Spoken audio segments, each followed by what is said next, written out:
have a roll call vote. Mr. Naylor? Here. Mr. White? Here. And Scott Max here. Thank you. So we're officially open as a planning board. Just a formality. Yeah, just formality, yeah, the open meeting law, clear. So I'm speaking with my planning board. I have an opinion, but I'm not giving my opinion. This is strictly a planning board issue. Just wanted to be clear, because there seemed to be confusion at the last meeting about what the planning board has done for the review. So I just want to set the record clear that the planning board has looked at this ordinance and has made a decision on the recommendation on whether it's compliant with the comprehensive plan and also with the zoning laws of the state of Rhode Island. The one thing that we had to do, and I'm going to read this from the actual state law, is that the planning board or commission needs to include a statement on the general consistency of the proposal with the comprehensive plan of the city or town, including the goals and policy statement, the implementation program, and all the applicable elements of the comprehensive plan. So that's pretty simple. It says it's a general statement. Now what we did in the planning board is we looked at this ordinance in respect to what we already have on the books.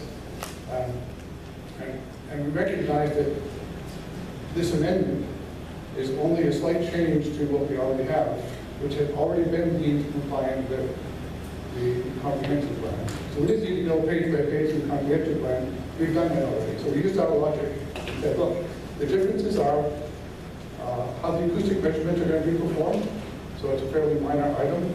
The setback from internal property lines is being moved, and you just changed the other setback to be even more from Iron Mine Hill Road.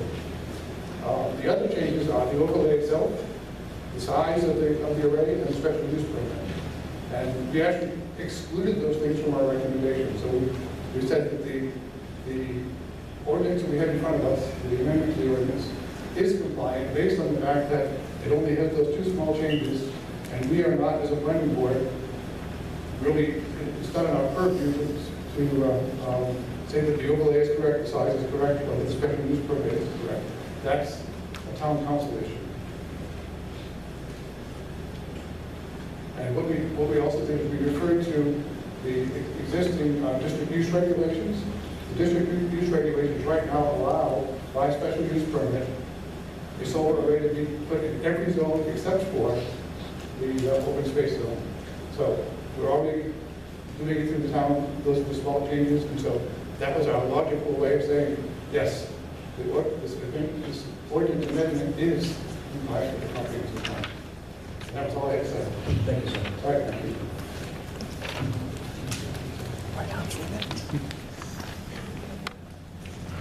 Ina Cleary, please.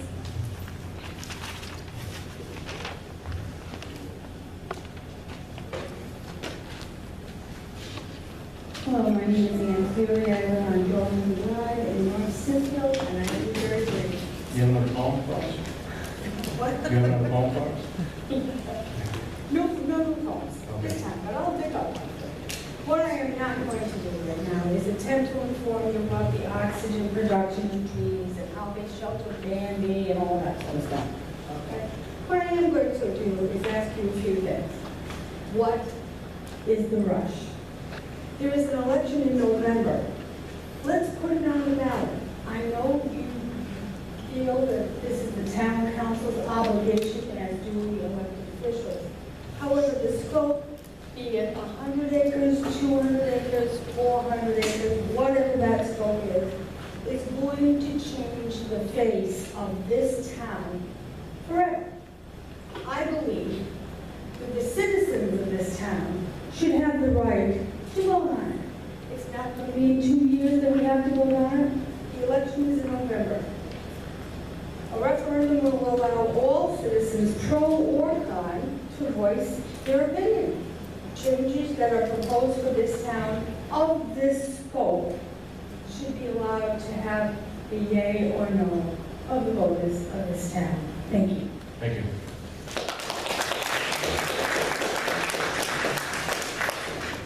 Carol Ayala.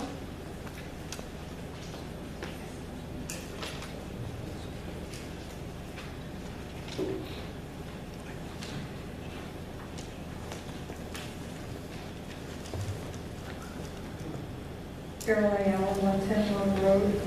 I'm actually quite thrilled to see that the overlay size has been dramatically reduced.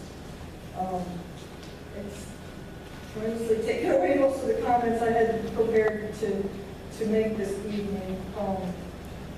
And it will take me a while to study that overlay and see if I have other concerns I'd like to bring forward.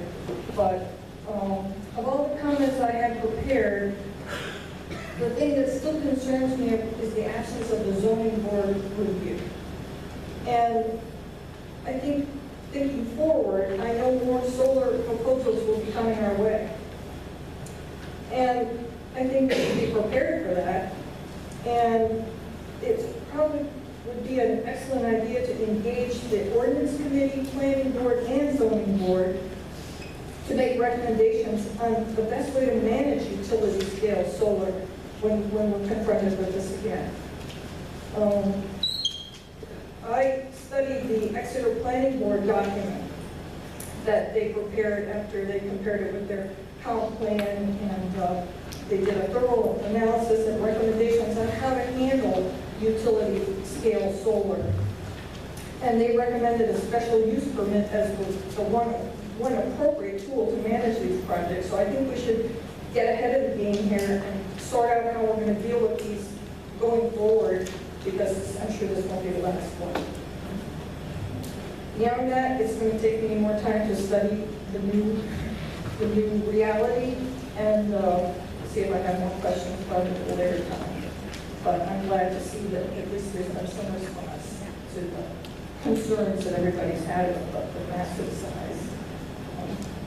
I can't say if I support it or don't support it right now because it's just too sudden for me to make a determination. But I just think that the zoning board, leaving out the zoning board in any development in this town is a mistake.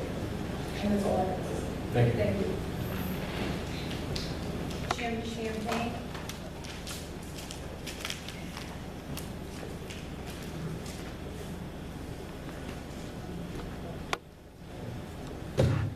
Jim Champagne, 27 Maple Avenue. I've been a transportation and logistics manager for over 30 years. One of the things I've always done to be successful is keep things simple for my people. The other week I came home, my son was home when I came home from here. So I went downstairs to greet him. He said, "Where do you come from?" I said, "I came from a town council meeting with people who having concerns about solar panels being put out in the woods." So he said to me, he goes, "Dad, aren't solar panels the things you see on the side of the road like in BJ's warehouse?" I said, "Yes, they are." He goes, "So why would people care if they're in the woods?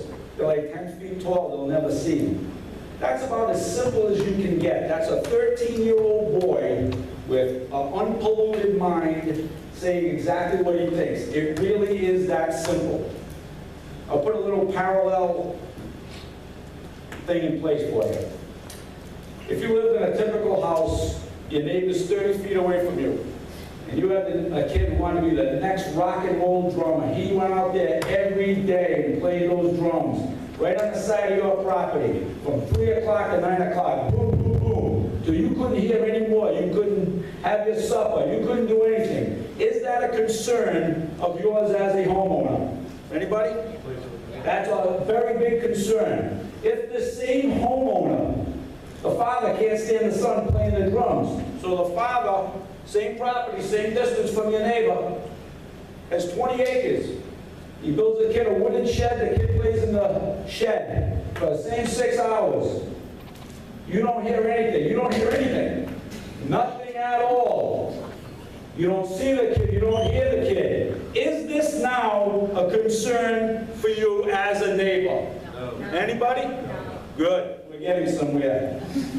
I already see I'm up to 2 minutes. I had all notes on NAFTA and what's wrong with the economy since the 60s and environmental. But I'll say one thing. I'm an ex-hockey player, okay?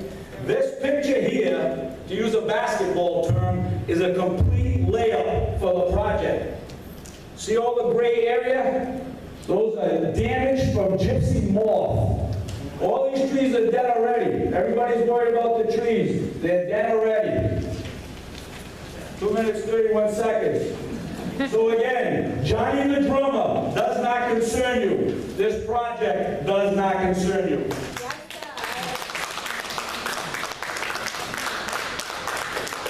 Thank you. Paul Villager.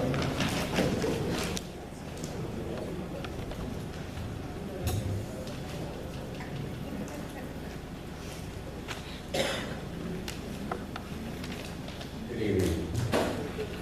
I passed out some pamphlets earlier to the council about the solar panels, about the toxic waste that is involved in these panels. Solar panels create 300 times more toxic waste per unit of energy that nuclear power plants do. Discarded solar panels contain dangerous elements such as lead, chromium, cadmium, all cancer-causing materials. While consumers might view solar panels as harmless little windows from glass and plastic, the reality is that they are constructed from a variety of materials, making it difficult to disassemble and recycle them. The town council should be very cautious when it signs off on a decommissioning bond for this project. A couple of $1 million in 1 year in small inflation clause may not be enough. Maybe you need to consider $5 million to start the project, or doubling it to $10 million in 12 years, doubling it again in $20 million in 25 years. We already have 2 Superfund sites. Do we need more?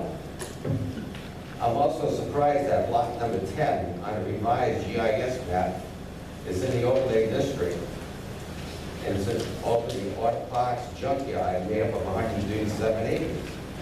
This lot has been used to collect junk vehicles, which is in the middle of the Woonsocket Reservoir watershed. Why are the developers even considering this lot? Some North Smithfield residents have also private wells in this area. Should lot number 10 be distributed or disturbed? And also that junkyard could possibly be contaminated from leaking antifreeze, oil, gas, diesel fuel, brake fluid, power steering fluid, freon. That should be cleaned up before any idea of putting panels in that area should be done. It should be cleaned up. Thank you. Thank you. Mike Clifford.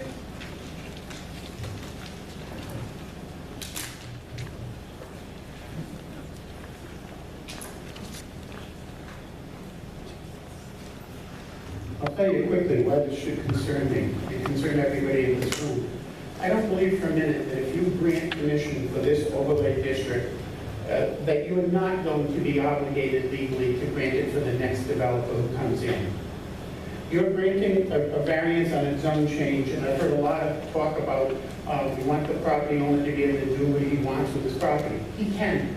He can do anything that the zoning currently allows. But if we're not going to follow zoning, and we're going to change zoning just so someone can make more money, and I'm worried about what's going to happen to the land around me the next time, and whether they'll give it. But the basis for changing the zoning shouldn't be so somebody can make more money. Why have zoning at all? We talked about property rights and how we want to be fair to everybody. Great, get rid of zoning. Let everybody do this wherever they want. That's not the answer either. The answer is, when you buy property in this town, you should be assured of what the zoning is of your neighbors, and it shouldn't change. You should be able to make a major investment in a property and not worry nightly about how it's going to change when it flips. So just quickly on that. Second thing I want to talk about is the money in this deal. I don't even buy it. Sorry, I don't even buy it. This is like a non-deal deal. I mean, you asked how many acres it's going to be, no answer. How big is it going to be, no answer. How many megawatts it's going to produce, no answer. The payment in the agreement, I read the agreement, I got it from Mr. Kravitz. That's open-ended. You could get, if they develop only a 10 megawatt facility, we'll get $70,000 a year. If they develop it up to 57 megawatts, we'll get 420. Either way, I think we're getting gypped. Because if the state hadn't changed the legislation, and this development would be put in by National Grid, and what we weren't calling it solar, we were just calling it infrastructure repairs, that property would be be taxed at the tangible rate. If this development, the solar array, costs $100 million for the solar panels and all the infrastructure they need, I'm not talking leasing the land and all the other, I'm saying if their equipment comes to $100 million, if the state had not passed that first bill changing what the payment would be to a solar company, we would have collected about $4.2 million in tangible taxes from that. The tangible tax rate is the highest rate, it's $42 per thousand. We're going to get a fraction of what we would have gotten if the state hadn't changed that. And everybody's screaming, bargain, bargain, look at all the money they're throwing at us. Secondly, I don't believe for a minute that we're not going to end up paying for this. The developers are given incentives, and financial incentives, and tax credit incentives. What do you think is going to pay that? That's coming out of our pocket. So they changed the law to cap the amount you can charge for the taxes on these types of solar properties to $5,000 per megawatt. And in exchange, they've limited our ability to tax them fairly. So what's happening? The developer and the property owner are making more money. That's 3 minutes, Mike. Rule the rules. John, I think your rules are unbelievable. They change every day. I'm gonna be honest And with the you. proposal changes every day. I've lived in this town. Last night, you're lucky I let you get up at all. Yeah, oh, really? Okay. Am I lucky? Yeah. Yeah, okay. So, no, you're done. 3 minutes. Sit down.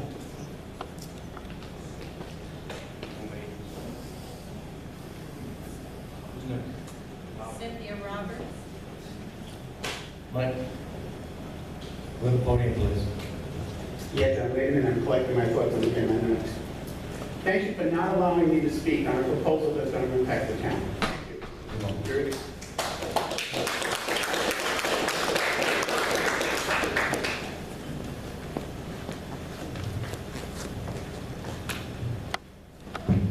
Hello, I'm Cynthia Roberts, 49 Week Street, North Smithfield. Thank you for the opportunity to address you. I do want to say that this is a complex environmental issue. It's not a simple issue. I spent the day today at a health impact assessment training as a public health evaluator, and I'll be spending all day tomorrow as well, and we're looking at pressing issues such as the Port of Providence. And this is a very complex issue, and I have to say that out loud. The legal process that the zoning board is required to follow actually protects us as a community, because if something isn't followed properly, there's a legal pathway for stepping in. And so a question that I do have is, what is the town council's plan to establish a valid decision-making process so that if something goes wrong, where is their legal cover that is present under the way zoning works? Also, I wanted to add additional information from the last meeting. I did attend the state legislative hearing on House Bill HB 8141 on the Forest Conservation Act. And residents from numerous communities and independent ecologists, foresters, and people from Grossmart, Rhode Island testified in very compelling ways about the grave concerns around deforestation in our western and rural states in Rhode Island. And really, I wanted to add more information about who was opposing it and why. So the organizations that were opposing it were not opposing it because they want clear-cut forests. It's because there's another House bill. I have the number, but I'm not seeing it at this moment. Oh, it's House Bill 7793, which doesn't address the concern in as urgent of a manner as House Bill 8141 does, and it requires a lengthy process. But meanwhile, residents were at this hearing and professionals in the environmental and business world. It wasn't tree-hugging exclusive people. It's people who want to see smart growth in Rhode Island. Expressing concern and telling the legislators that this is an urgent issue and that our communities need protection because developers are proposing things to our communities that are not good for us for the long haul, beyond one generation, and we really need to think beyond that. And Massachusetts and Vermont have already adapted incentives and disincentives so that developers can't come in and get the credits and then cut down all the land and then leave in a couple of